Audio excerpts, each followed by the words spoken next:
Brothers and sisters in Christ, welcome to today's celebration.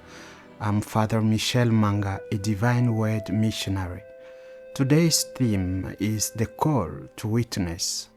As we know, every 29th of June, the Church celebrates the Solemnity of Saints Peter and Paul, who are considered as the two pillars of the Church, and whose lives and missions were the foundation of the spreading of the gospel.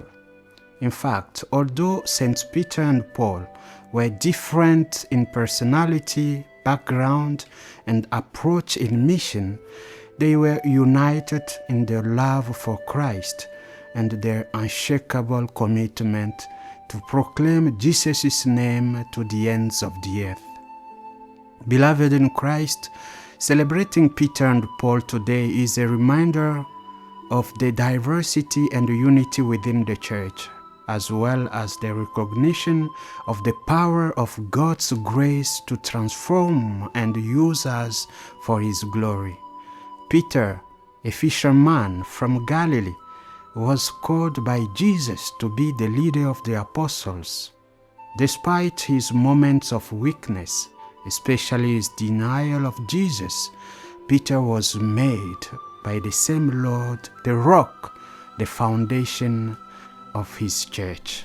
Peter's life is a testimony to the power of God's mercy and the strength that comes from humility.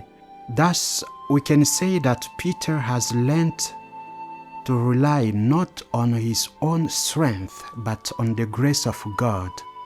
As 2 Corinthians 12:9 says, "My grace is sufficient for you, for my power is made perfect in weakness." Paul, on the other hand, was a Pharisee and a Roman citizen, highly educated and involved in the persecution of Christians before his conversion on the way to Damascus. It is worth noting that Paul's encounter with the risen Lord transformed him into one of the greatest missionaries in history. He preached the gospel to the Gentiles with zeal and commitment, enduring persecution, imprisonment, and ultimately martyrdom. Dear people of God, the lives of Peter and Paul remind us that God builds His Church not on perfection, but on human weakness transformed by His grace.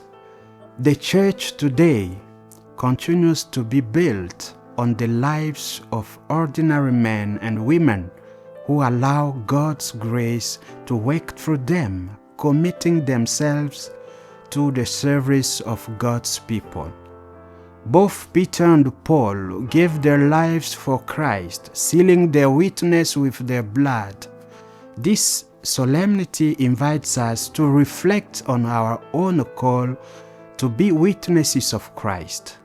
Peter was martyred in Rome under Emperor Nero, crucified upside down because he felt unworthy to die like Jesus his Lord. His martyrdom is a testimony to his complete transformation from a man who once denied Christ out of fear to one who gave his life out of love. Paul was beheaded in Rome, also under Nero.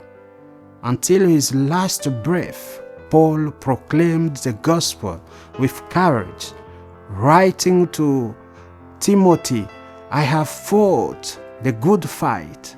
I have finished the race. I have kept the faith."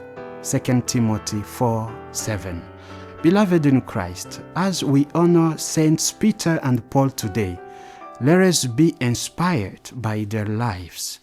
Let us remember Peter's humility and Paul's zeal, their faithfulness to Christ, and their willingness to give everything for the sake of the gospel. May the example of their lives encourage us to embrace our own call to discipleship, relying on God's grace and proclaiming Christ with courage and joy. Like Peter and Paul, brothers and sisters, may we fight the good fight, finish the race, and keep the faith, so that we too may one day share in the crown of glory that awaits all those who love Christ. May God bless you all.